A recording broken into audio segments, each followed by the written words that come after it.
So now I'm super excited to introduce our keynote speaker this evening, Keith Thompson, who will be facilitating the emotional wellness session. Keith is the founder and CEO of You Can Grieve, a nonprofit where he cultivates a safe space for grieving individuals and families looking for tips, tools, and coping mechanisms to get through the tough process of grieving with a certified emotional wellness life coach. He is certified to coach individuals through emotional hardships with a professional outlook, perception, and relatable approach, intending to open a new door for you to walk through, knowing your past doesn't define who you are or where you're going. Over the years, Keith has worked with law enforcement's suicide team and served as a keynote speaker at multiple conferences regarding grief and emotional wellness. So, with that being said, I will now pass the mic to Keith Thompson. Well, thank you. Thank you. Thank you very much. I appreciate the introduction. I want to thank everyone that's in this meeting for your time. I want to thank you for wanting to take an extra step to be better. I want to thank you for wanting to be okay. So before I start, this isn't a sad session, but this is a session where you could look at yourself in the mirror and say, okay, what do I need to do next?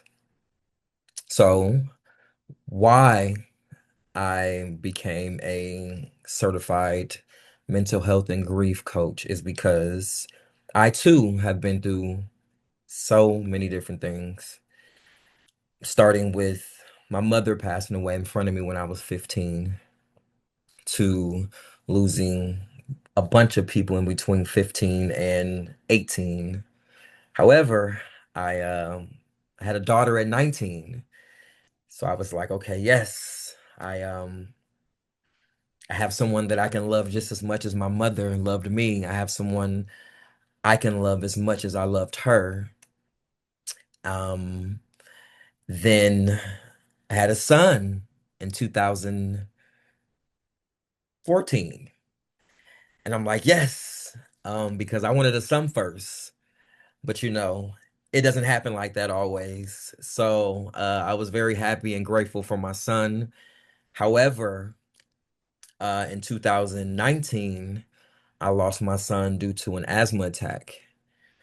So the feelings and emotions and the dark space that I was feeling when I lost my mother in 1999, those all revisited. They all came back and it had me in a place where I felt suicidal. I felt like I wanted to just give up. I felt like everyone was against me. I felt like everybody was wrong. I felt like nothing can go right. So I wound up moving to Texas right after the passing of my son. Like, okay, you know what? I need new energy. I need new space. I need new opportunities. I just need something new because life was happening to me, and we'll revisit that to me later on. But I felt like life was happening to me. And then in 2024, and I promise you this is the last story, but I'm giving you why I was so motivated and passionate to change my life and change my way of how I was thinking about things happening to me. My little brother, he committed suicide, and it was terrible. However, losing my mother was the beginning of me finding out that I was strong. Losing my son told me, you know what, I can handle things that I consider rough, that I consider tough, that makes me want to give up. And then when I lost my brother, I took all those losses that I had, and I said, you know what? These things aren't happening to me, they're happening for me. And how I came up with that conclusion is I found myself being stronger. I found myself not wanting to be in this dark space. I found myself wanting to be okay.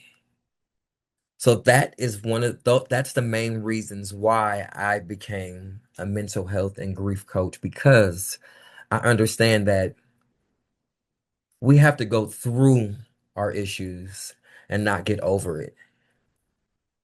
Because getting over it, you're going to fall right back down to where you were. And that's common sense. If you climb up a hill, you got to go back down. But if you go through the fire and the rain, you can look back and say to yourself, you know what? I got through that. So if anything else comes in my life that I consider rough or tough or heavy on my heart, I've gotten through that already. So I know I can face anything else that comes in my life. So that's why I became a mental health and grief coach. But what do I do? Thank you for asking. What I do now is, like Miss Jones explained, is that I cultivate a safe space for others that are going through the same thing, or I cultivate safe space for others that just don't know what to do, right?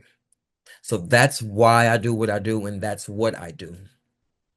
So we're gonna jump right into it.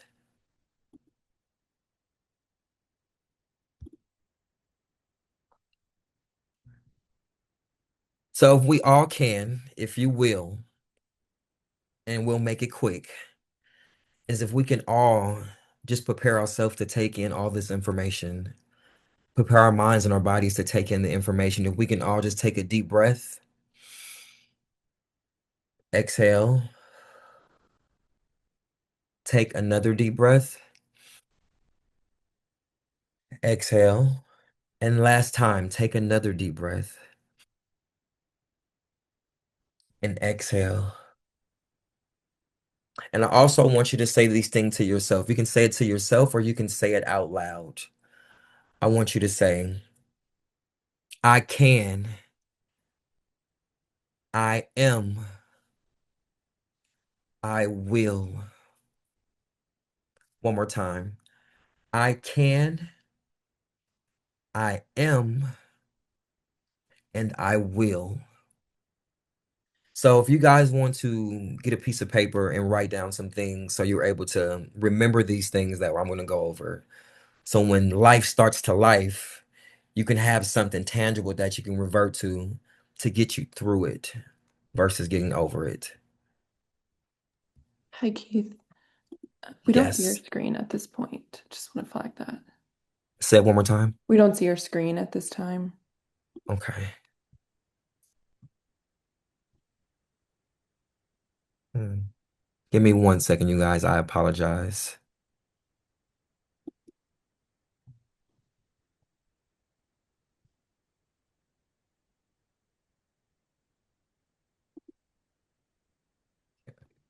Second. Excuse me, you guys. You know this technology has a mind of its own, so give me 1 second.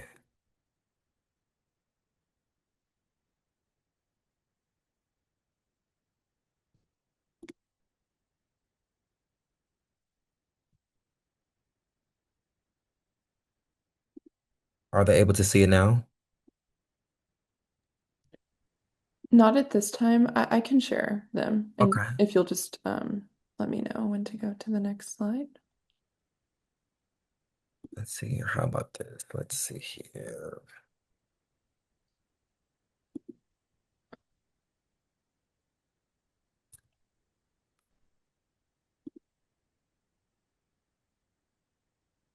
Can you see that, Keith? Yes. All right. If you'll Okay. just say next There we slide. go. Awesome. Thank you guys. I apologize about the technical difficulties. It has a mind of its own. So yes, can you go over to the next screen, please? One more. Awesome. So this is going to be our agenda. I've already told you about me and what I do and why I do it. I'll give you my own definitions of emotional wellness I'll also let you know what it looks and feels like to adapt in the face of adversity. We'll speak on physical consequences of emotional dysregulation. Also, ACEs, which is a acronym for Adverse Childhood Experiences. We'll go over positive consequences of emotional wellness, daily habits to build emotional wellness, and then we'll wrap it up. You can go over to the next slide. So my personal definition of emotional wellness is being able to identify, understand, and manage your feelings, cope with stress, and adapt to change. Now, I know when you hear that, you're like, well, when I'm coping and when I'm trying to identify the things that are happening in my life, it's hard because I'm going through it. I'm the one going through it. So it's kind of like having blinders on and being tunnel vision through your issues. However, being able to identify and understand and manage your feelings is first, you have to tell yourself that you're not okay. You have to tell yourself that because as soon as you tell yourself, I'm not okay, that's the first step to you being okay. I'm going to say it again so it can click. Coming to the conclusion and looking yourself in the mirror saying, you know what? I'm not okay. That's the first step to being okay. Now you'll be open to other people's perspective on what okay looks and feels like. Now you're being the mind state of, you know what? I'm feeling some type of way. One of the things that I say when I'm feeling some type of way and others don't understand is, you know what, Keith? Allow yourself to feel the feels. I think that'd be smart for if we can write that down by telling yourself it's okay and it's healthy to allow myself to feel the feels. A lot of us just go to work, we go out with our friends, and we just keep moving and we're moving and we're moving and we're moving, not allowing ourselves to feel how we feel. And it's okay to feel the way that you feel. And it's also okay if people don't understand how you feel. So that's why I feel, and that's what I mean by identifying and understanding and managing your feelings. It's okay not to be okay and to feel your feels. Emotional wellness allows individuals to effectively cope with everyday stresses and life challenges. Now, I'm sure all us adults on this amazing, amazing Zoom tonight, we have so many things going on in our lives. We have to deal with traffic. We have to deal with bills. I'm gonna say that again. We have to deal with bills. It's coming up again. Today's the what, the 25th? They're coming up, and we're not happy about that, right? We have to deal with going to work and dealing with coworkers and boss and our boss or our managers. And I let's be for real. We some of those people we just don't like. Right? Let's just be honest and let's be for real. So let's imagine that you're going through some stress and some hard times at home in your personal life. You go to work and you don't like the people you work with. So at that time, you just want to scream. You want to stay another extra hour on your break and you drive an hour to get to work in traffic just to get to work to be around people you don't understand. And those are just typical life things that we all deal with. But something as quote unquote small as having to deal with traffic can be the tipping point of pushing us over the edge while dealing with personal stuff in our lives. That can be the tipping point of pushing us over. So, not only should we figure out what's the best way for us to cope, right? But the more important thing is how can we cope and it be effectively? Because a lot of people cope by drinking, and I'm not shading anybody or I'm not saying that it's terrible to drink, but if you're drinking to feel better about something that's still going to be there when you finish drinking, that's not an effective way to cope. Some people go out and party just to quote unquote forget about what's really going on inside of us. But personally, I don't see that being an effective way to cope. And why do I say that? You can move 19,000 miles away to get away from your issues, but your issues are still going to be right here. So if we're able to find an effective way to cope, like meditating, or what I've learned to do is sometimes it's really, really good just to sit still. Sitting still allows yourself to, number one, tell yourself you're not okay and I need to figure it out. Number two, sitting still allows your brain to do what it does. Because I don't know about y'all, sometimes my brain is going 90 miles per hour dealing with my child, which she's a grown woman now, but she's still my baby. Worrying about my child while she's in school, worrying about the bills, not really worried about them, but concerned that they're coming in another 28 days. They say it's 30, but it's 28 days.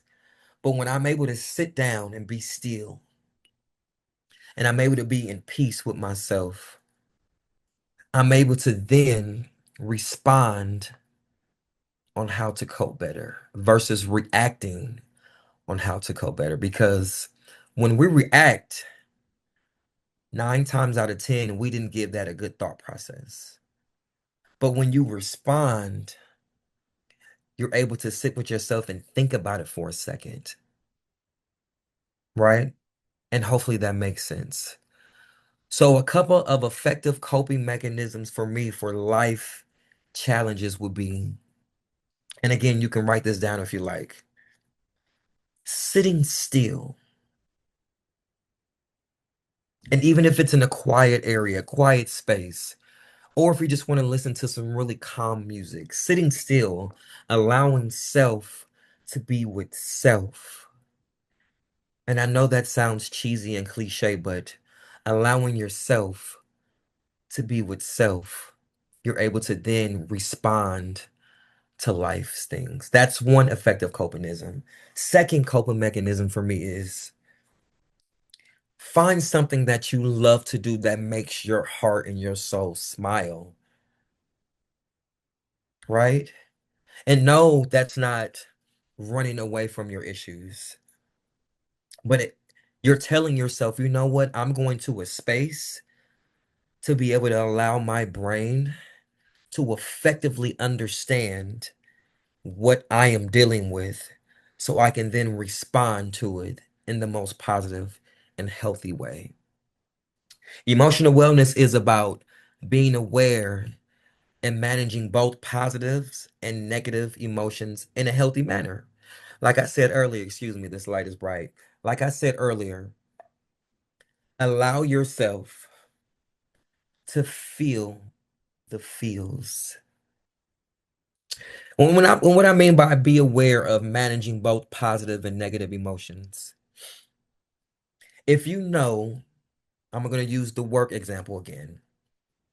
If you know Jeff over there in the office, on the east wing of the office, annoys you, right? And he just presses your buttons for some strange reason. Maybe you don't like his hair, right?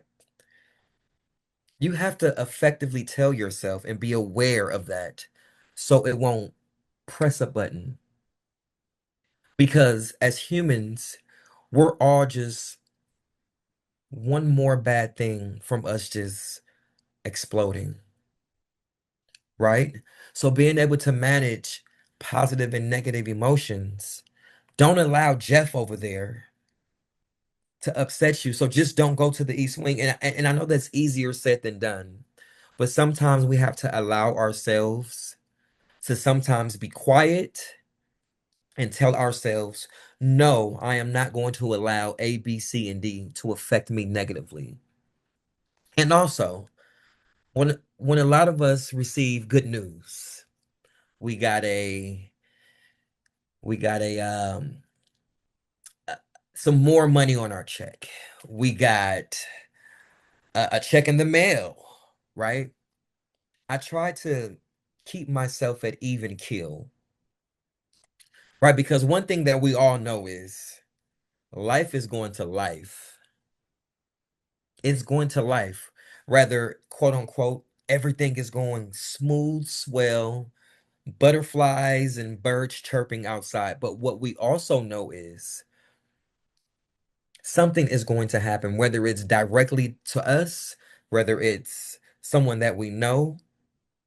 So being able to manage your emotions and being at even keel will help you when life starts to life. Don't be too high, don't be too low, but also celebrate your small wins. Can we go to the next slide, please? So my definition of resilience and adaptability, and before I jump into that, I always tell people when I'm doing my emotional wellness workshops or when I'm just talking to friends or when I'm on a one-on-one, I tell them that, and this is not being braggadocious, but I tell them that you're looking at resilience in the flesh. And I can say that with confidence because I wasn't always here. I understand, like I explained to you guys earlier, I understand what it feels like to be in a dark space. I understand what it feels like to want to quit. I understand what it feels like to just want to scream. I understand what it feels like to literally just want to give up. But if you just keep pushing forward and keep moving on and take it one day at a time, that is literally the definition of resilience. So, my definition of resilience is whatever we go through, we never quit, give up, nor get negative, no matter the situation. And again, you're going to hear this a lot during this is that's easier said than done, right? And adaptability, let me touch on adaptability. So, quick story. I'm a storyteller. So, if anybody knows me, whenever I'm flying out of town or out the country, whatever, I get to the airport annoyingly earlier than everybody else. I'm talking 4 hours before my flight takes off because I don't want anything to come up. And then I'm like, I got here an hour and a half before. Maybe I should have got here earlier. So, the story is I was actually last year working with CCPU. This was the last time this happened. So I get to the airport extremely early.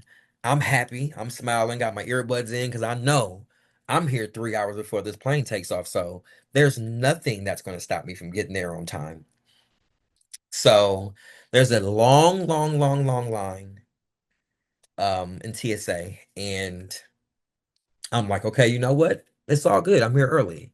So I get through TSA and I go to the gate.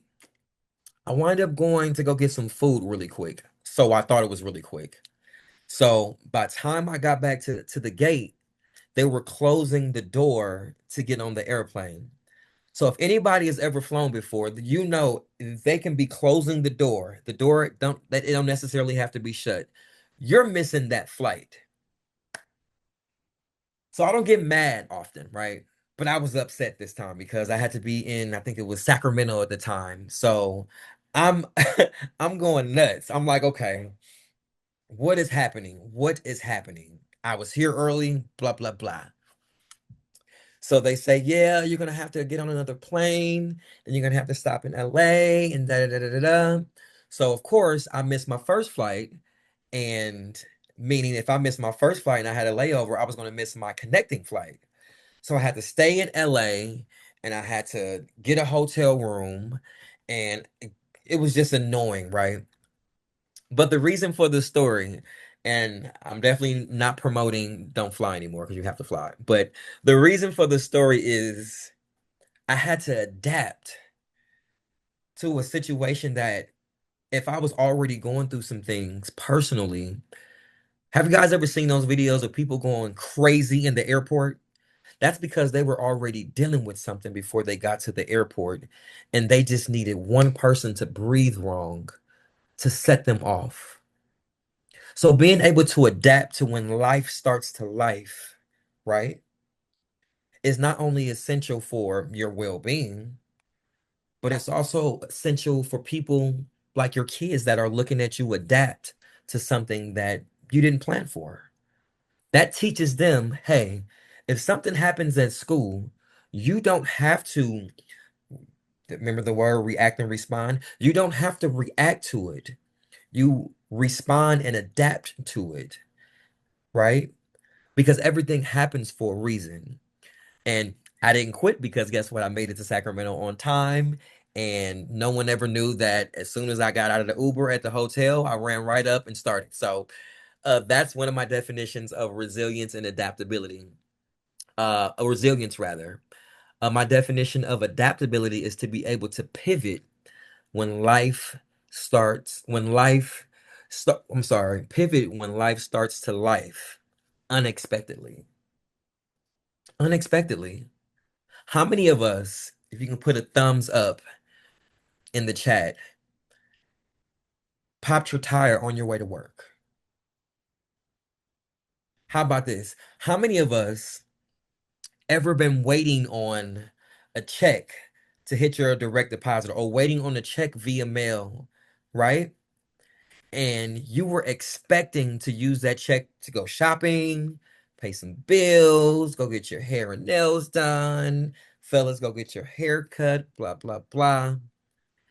And then it didn't come, right? You know it's gonna come, but you didn't receive it. I don't know about you, but I want to turn TVs off, lights off. I don't want to talk to nobody because I was expecting to go shopping, get some cologne, blah blah blah, right?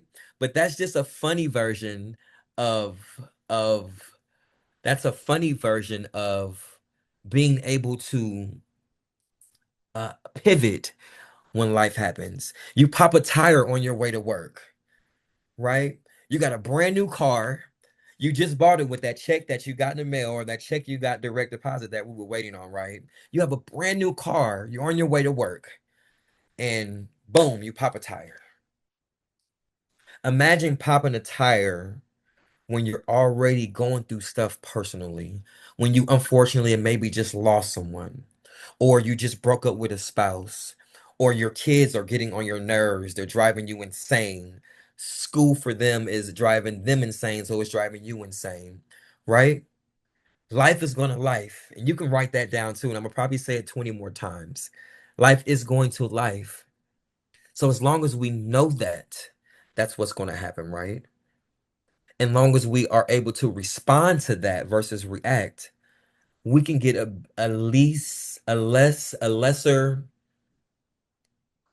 we can put less stress on us knowing that things are gonna think, right? I tell a lot of my friends that, you know what?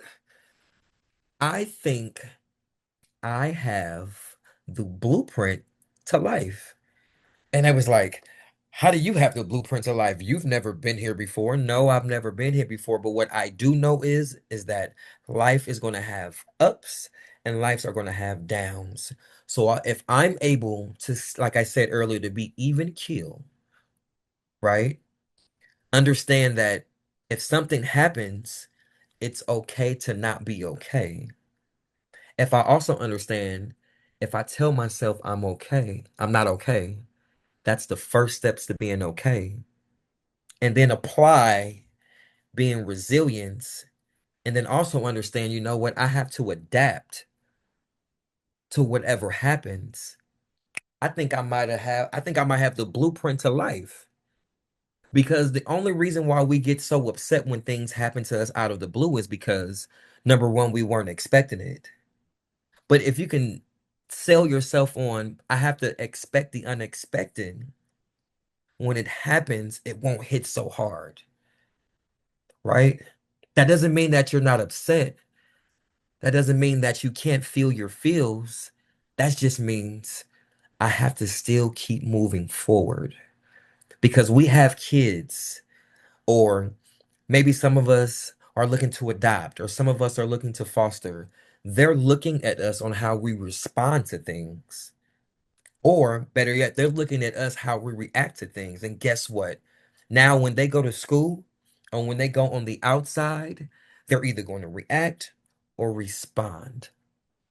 So being able to adapt and pivot when life starts to life unexpectedly is very, very key. And I think that's at least a chapter of us having the blueprint of this thing we call life.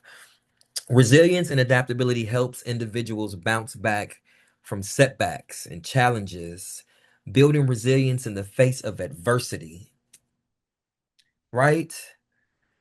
So I'm not a big gym guy, and I love to give stories in between these so I can be relatable, right? Because I can sit here and use all these huge words, but those are just big old words. I like to give stories and true stories so we can relate because we're family here, right? So I don't work out that much, like I was saying, and I want to, right? But work calls, and my daughter just became a nurse, and you would think she would stop asking me for stuff, but parent duties never end, right? So I sometimes look at myself like, geez, are those setbacks for me? Are those challenges for me? Because I want to work out. I want to go work out. I want to get a little buffer. I want to be able to save money to go out of town and do different things with me and my fiance or whatnot. But when things happen, we say things like setbacks, right? And they can be considered a setback, but it's not what's happening to you, it's what's happening for you. And when I'm not able to go to the gym, or when I'm not able to go on these trips that I want to go on just to debrief, to digress for myself, because I take on a lot of heavy stories. Now it's, you know what? I have to change my thought process with things. I can still feel some type of way. I can still allow myself to feel the feels, but I can also say, you know what? I didn't get on that plane, or I didn't drive to the gym for a reason. Something could have happened on my way to either place where it would have put me in a real setback, right? So I just changed my process of thinking when challenges and these quote unquote setbacks happens. And what that did for me is it built resilience in the face of adversity, because now I'm able to pivot when, okay, you know what, I can't go here and I can't go there, but guess what, now I'm going to sit with self and do something else with self while still dealing with life. Because just to piggyback off of what I said earlier, I still get sad thinking about my mother. I still get sad thinking about my son. I still get sad thinking about my brother. But when I start to get in that headspace, what I tell myself is, you know what?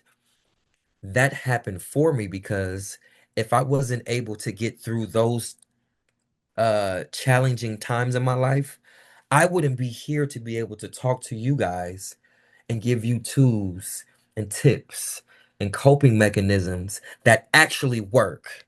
Not something that I read in the book, not something that I looked up on this thing. Well, we had Chat GPT. I'm 42, I feel old. CPT, whatever it's called, Chat GPT.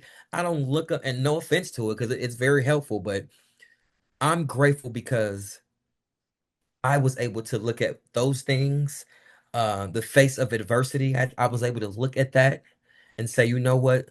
Those things happen for me.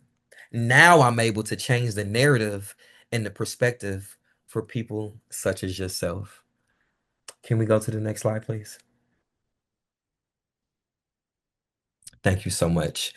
So, relationships and emotional wellness. This is a fun one because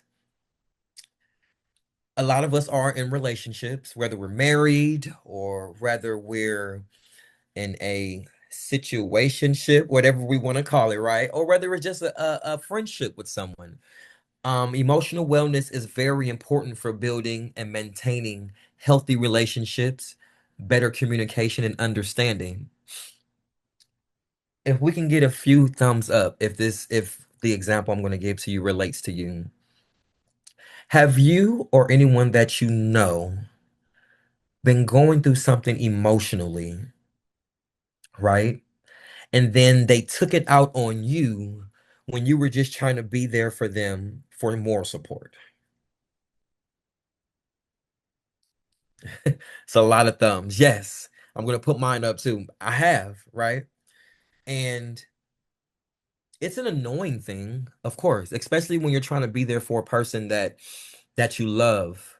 It can be a spouse, it can be a child, it can be a sibling, right? It can be a friend, it can be a coworker, right? But maintaining your emotional wellness when being in those relationships, what that does, well, first off, the person that's taking their emotional issues out on you, I'm sorry, their emotional problems out on you, and you can write this down too. We call that the splash zone, right? In close proximity, right? For those that who are married or engaged, have your spouse ever came home from a rough day at work, right? You haven't seen that person in 9, 10 hours. They come in the house, immediately you feel their energy. They're not as lovey-dovey. They're ignoring you a little bit. They're kind of standoffish, blah, blah, blah.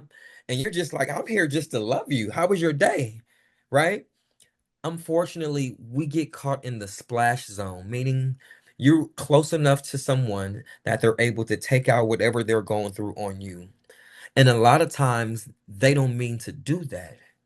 It's just because they're not centered with themselves with whatever they're going through. They're not mentally, emotionally intelligent enough to understand that this person is just here for me and they're not against me, right? So that means we have to be emotionally well enough to say, you know what? Let me give them some space just for a second. You can go give them a hug, give them a little smooch, and say, I'm here for you if you want to talk, right? And if we're able to understand that part of it in the relationship example, not only will we have better relationships with people, because when what I've noticed is when I do that, when I give people space, right, to be able to figure out whatever they need to figure out and then come to me and then we can talk, what happens is they come back and then they're just word vomiting of the things that they've been through that day. They will apologize because they didn't mean to take it out on you. But sometimes being in that splash zone, we unfortunately get twisted up in it, and then now it's a clash. So, being emotionally well will also help us communicate better and understand things. Because if we're not emotionally well, we don't even know how to communicate, let alone effectively communicate. I was a horrible communicator. I know you talk so much now, blah blah blah. You're right. I do. You're right. However, I was able when I changed my life in 2020, I was able to sit back and say, "You know what, Keith? You can't take out what you've been through in your life on other people and then expect them to allow you to talk to them any kind of way, right? Quick story, my good friend Joseph, um my best friend actually. So one day we've been friends for like 20 years now. He told me this like in 2000 like 20, around the time I changed my whole life and my whole perspective on life and emotional wellness. He told me something that changed my life forever. He called me, he said, "Hey Keith, I need to tell you something." I'm like, what you about to tell me? This is weird. I don't like how that started off. And he was like, "What I'm about to tell you, it might make you feel some type of way, but," and that really rubbed me the wrong because I'm like, "Uh-oh, is he about to, what is happening? What's happening?" So he said, "Stop using your mother's passing for an excuse to why you're not where you want to be at in life." I'm gonna say it again. He said, "Stop allowing what happened to you affect what you want to happen to you." And when he told me that, I was quiet. And he said he'd been wanting to tell me that because he was seeing it happen, right? But he didn't tell me years before then because I wasn't ready to accept that. I wasn't ready to accept it.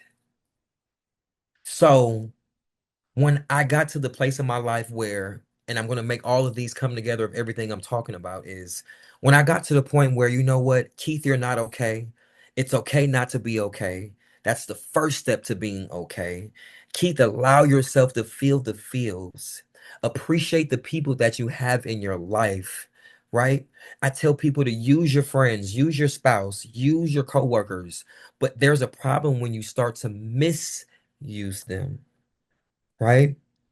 And when he told me that and me being able to be in that space that I was in, I was able to I was able to understand what he really meant. So, being emotionally well, not only would you be an effective communicator, but then you will actually start to hear what people are saying to you versus hear what you think or what you thought you heard. Make sense? Awesome. Emotional wellness allows stronger connection with others and creates a sense of community. So that's kind of like what I said a little earlier is when you're able to respond to things versus react to things, right? Give people space when they need space. It's okay to give your spouse space when they're going through things, right? Because what that does is gives them time to figure out what they need to figure out because I can't, all I can do is assist. I can't help. You know what I mean? So you give that person space so then they can come back, right? And then now you guys can have an adult conversation where we're both allowing each other to feel our feels.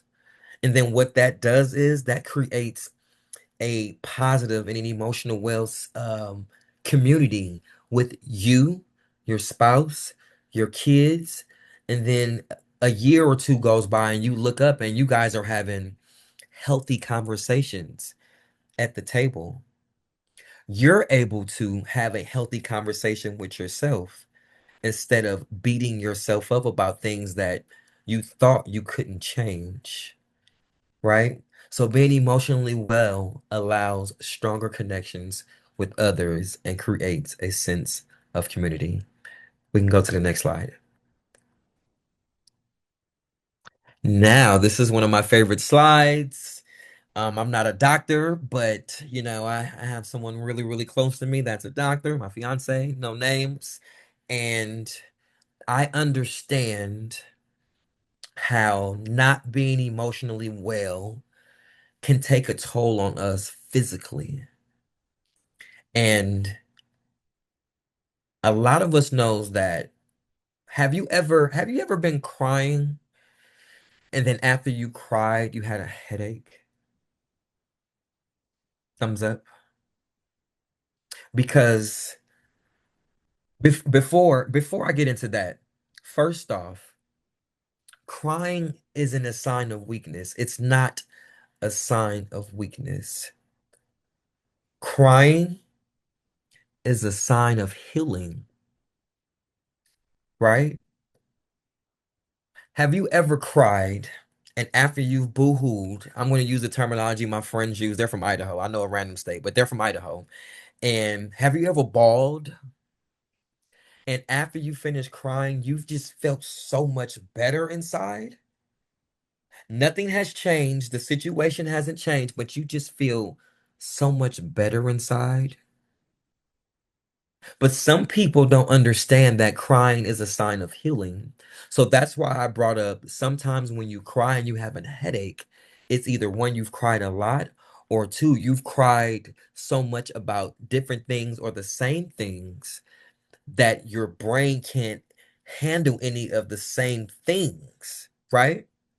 So negative emotional states and stress can lead to physical health issues such as cardiovascular dysfunction, weakened immune system, and chronic diseases, diabetes, insulin resistance, high cholesterol, hypertension, and chronic pain. Now, I'm not going to go too deep into that because I'm not a doctor, right? But what I was saying right there is worrying yourself about something that we can change or worrying yourself about something you can't change could harm you to where you're no longer on earth anymore. Let that sit for a second. Something that we can change, we we let that sit with us and and drive ourselves emotionally wild, right? When we can change it and figure it out. And on the other foot is something that we can't change. We allow ourselves to get emotionally attached to that for something we cannot change, which can then, like I said, give you these diseases right here. And this is not something that I'm making up. This is real talk. So many human beings are dealing with things that's emotional that they can't let go, right? Like that example I gave to you guys when I told you the story about my best friend Joe telling me what happened to you then, you can't prevent it from where you want to be. I was having headaches, right? I was having all sorts of things wrong with me. I couldn't sleep, right? So allow yourself to get through things, even if it's at a slow pace. So this is my favorite one here. Adverse childhood experiences. I'll give you the examples of it and I'll give you some other examples of it that makes a little bit more sense so we can relate to each other. Okay, Zoom family, we're Zoom family. Trauma in our childhood, adolescence such as parent on drugs, neglect, physical, verbal, and emotional abuse, low access to food, constant moving from place to place, unclean living. These things have proven linked to chronic diseases. And if you guys don't know what the word chronic is, that means long term, right? Long term diseases. There's acute diseases, meaning short term, like just acute diseases. Short term and chronic diseases are long term. So, for an example, I give this same example as far as for ACEs, and a lot of us adults that's on this Zoom right now, I'm sure you'll be to relate to this, right? So, this is an example. So, there's a little girl growing up in a home with her mother and her father. She's 10, right? And her father is verbally, physically, and mentally abusive to her mother. And that's all she's seen her whole life, right? That little girl is going to do one or two things. One thing is she's going to grow up and she's going to be with a guy that talks like me. I talk with my hands sometimes because I'm a hand talker, right? And she's going to talk to a nice guy like myself and she's going to run out like a bat out of hell because she's afraid of anything that looks or feels like what happened to her when she was younger, right? The second thing that she's probably going to do is she's going to be with the guy that is physically, mentally, and verbally abusive to her. And she's going to stay with that man because that's what she thinks love looks and feels like, right? Example for me. This is a real example for me. So rest my soul, my mother's soul. Sh- So my mother was a single mother of three, so it was tough growing up in LA. You know, she did an amazing job. She did an amazing job. She installed so many things into me that I'm now able to give to the world. But my mother she wasn't a great communicator. It was a lot of yelling, it was a lot of screaming, it was a lot of not talking at a low volume so I can hear and understand her. So, what do you think, or how do you think I started communicating as a teenager and a young adult? I was yelling all the time, trying to get my point across and not knowing, like, dang, wait a minute. This is how I was kind of brought up as a child. This is kind of how I was brought up as a child. So it's really not my fault, but in hindsight, that's the only thing I know. So subconsciously, that's the only thing that I'm going to do. So ACEs is so important to me because there's some things that we are all doing today. We're responding the way that we respond today. We react the way that we react today because of some things that happened to us when we were children that we have not yet faced.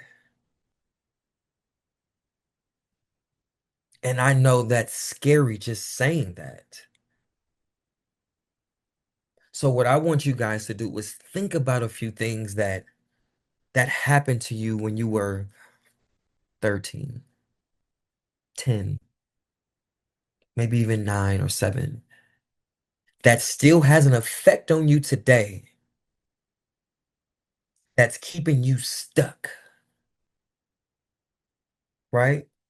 Because I was stuck in 1999 when I lost my mother. I was stuck there in 2000 until 2020 and not even knowing, right? So adverse childhood experiences is a large reason to why us adults are emotionally not well. And it's okay not to be okay. It's okay, but it's not okay to know that's what the issue is and just ignore it. Next slide, love. Now, this is also one of my faves here. Success and productivity. Emotional wellness can contribute to improved productive and performance in various areas such as work/career and academics. So, being emotionally well, and I'm going to use as a kid example, not as an adult. We'll go to the adult afterwards, but when we're able to pour into our kids, right? Let them know we don't always have to react to things. Be an example, right, of what it looks like when life starts to life. Be an example on how we respond to that. So then when we send Tiny Timmy to school, right? and something happens, he will already have an example of how to respond. Because if you're emotionally well, if you're emotionally intelligent, if you're being a leader in your community, if you're being a leader in your household, if you're allowing your child to see you cry, to see you down a little bit, to see you in spaces that's uncomfortable, but you also allow your child to see you bounce up, see you wipe your face and wipe those tears, see you get back up and try again. That's how you're able to change the narrative in our society. That's how we're able to change the next generation. And this is just a side note. 1 in 5 humans are dealing with mental illness a year. That's 44 to 45 million people. So don't be so down and so hard on yourself if you're going through something. If you feel like it's the end of the world, because it's just a feeling. Because most people that react to just a temporary feeling put themselves in a long-term rut, right? So just know you're not alone. That's why I read that statistic to you, because you're not alone, right? So being able to be that leader in your household, not only are they able to go to school and show the school and the world what they see at home, then when they get older, they're able to respond to things with their boss. Remember Jeff or Jared, the boss over there we were talking about earlier? They will know themselves, like, you know what? He gets on my nerves. He's wrong about a lot of things. But me being emotionally well and emotionally intelligent, that can dictate whether I'm successful or not. Because if I go to the east wing of this office and tell Jeff everything I've been feeling about him being wrong, guess what? That career, that bonus you were looking for is going to be down the drain. You just reacting to things while you're in school or in college, that can have an effect on their grades or your grades. Because guess what? Nobody wants to be around a person that's just reacting. And you never want that to be able to dictate how successful you can be, not only in your career, but in academics.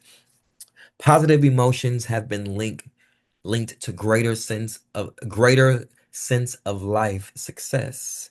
Let me read that again. Positive emotions have been linked to greater sense of life success. That's much harder. That's much easier said than done. It is, because how is a person supposed to think positive when they've lost someone? How is a person supposed to think positive when they just had a divorce or they're about to separate from their spouse? How are we supposed to think positive when you're pouring your heart out to your child and you're doing everything you can possibly do? You're teaching them about being emotionally well. You're teaching them about integrity. You're teaching them about being resilient. You're teaching them about coping mechanisms, tips and tools, but they just still want to go left. How do we think positive about that? Thank you for asking. It's very difficult. But remember what I said earlier is life does have a blueprint. Again, life is going to, it's an up and down thing. It's a Libra scale. It's this, it's that. It's this, it's that. And if we're able to know that and just continue to think positive, even if we're upset, even if we're upset, if something happens to you and you don't be upset and you go out in the world, right? And you go to the grocery store and the world don't know that you just lost the job, but you don't have a negative energy about you. How the world works and this thing called life works is that you're going to run into somebody randomly that can possibly give you another job, right? You might run into someone randomly that can possibly bring a smile to your face, right? So just try to tell yourself when you're going through something and you feel like you want to give up, you feel like it's too much. You have to mind trick yourself to saying, you know what, this is just for now. Because how many things have we been through in life where we felt like it was going to last forever, right? And then 2 days or a day goes by, that feeling is over, whatever happened is over, and you like, I just wasted a mad. I could have held that mad for something that I can really be mad about, right? So being positive and having positive emotions will bring positive to you, even if you're dealing with something negative. Positive emotions can help individuals develop greater confidence, focus, aiding in the achievement of goals.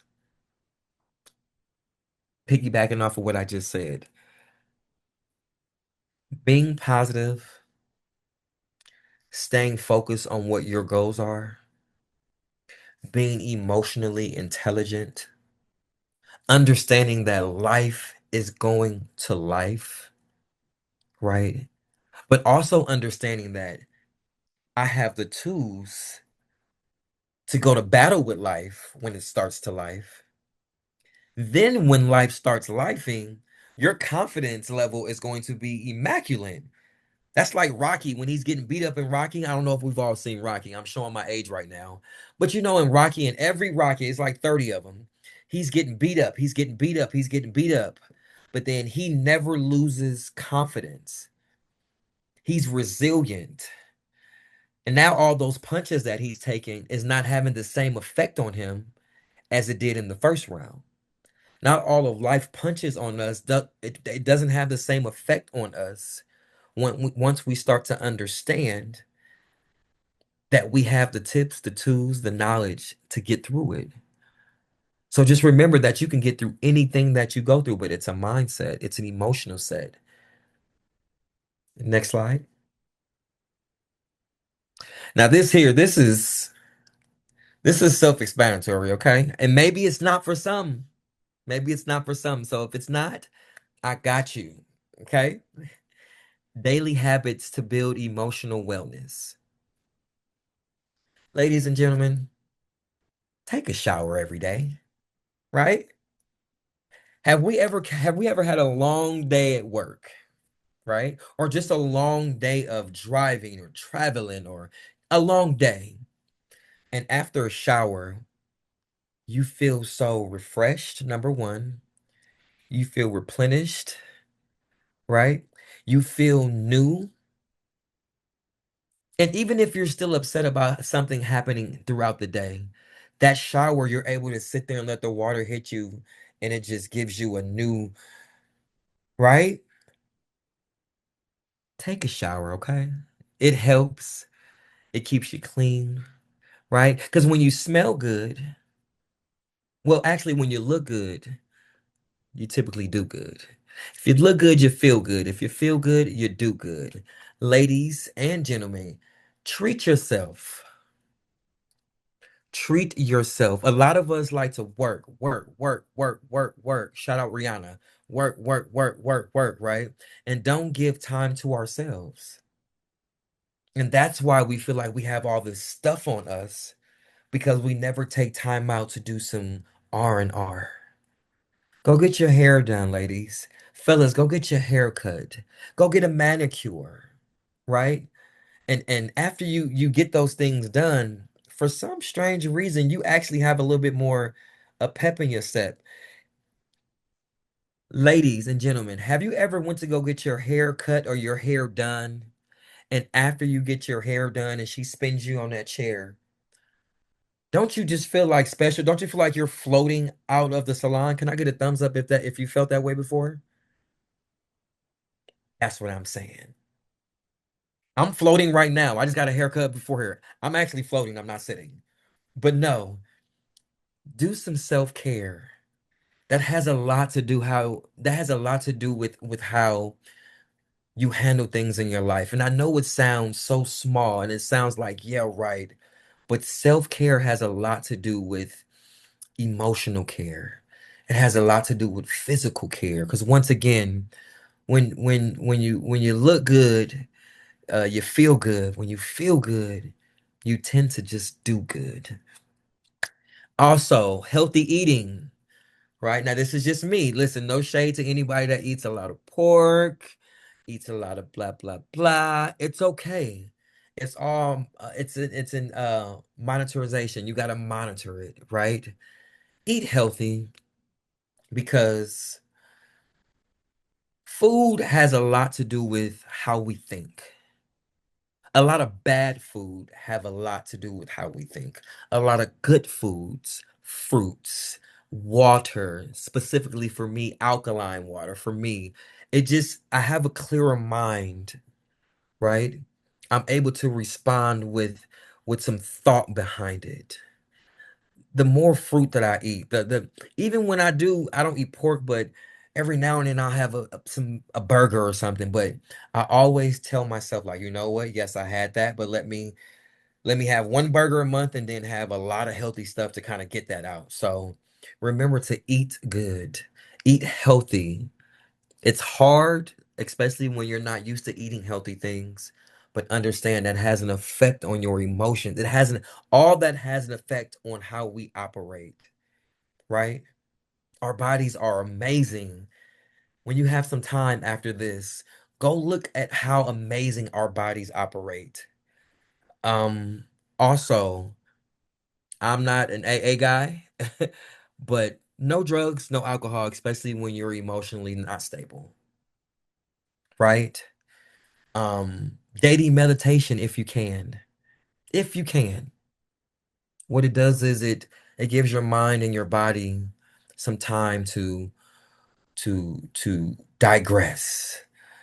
When you meditate, it's like a snake when it sheds. You're able to shed off all the things that you don't want and move forward.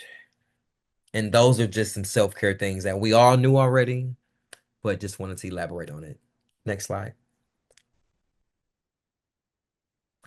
Awesome. In conclusion, ladies and gentlemen, by being emotionally mature and having emotional intelligence, you will be able to have more self-control, which leads to having more peace in your life. You will smile more and be overall happier in your life while teaching the next generation emotional wellness. And last but not least, two words that I want you guys to remember before I get out of here is I say AA, and it doesn't stand for Alcohol Anonymous. It stands for accountability and I'm sorry, accountability and I've been talking so much. It's accountability and access. Having access to your feelings in the past and understanding that it's okay that you messed up, but also taking accountability for how you reacted and or responded to the access to your feelings. So thank you very much. I appreciate you guys for listening to me for an hour. I hope that hopefully all of you guys learned something, heard something to give you a different perspective on how we deal with emotions. And hopefully I'm able to see you guys again. Thank you so much.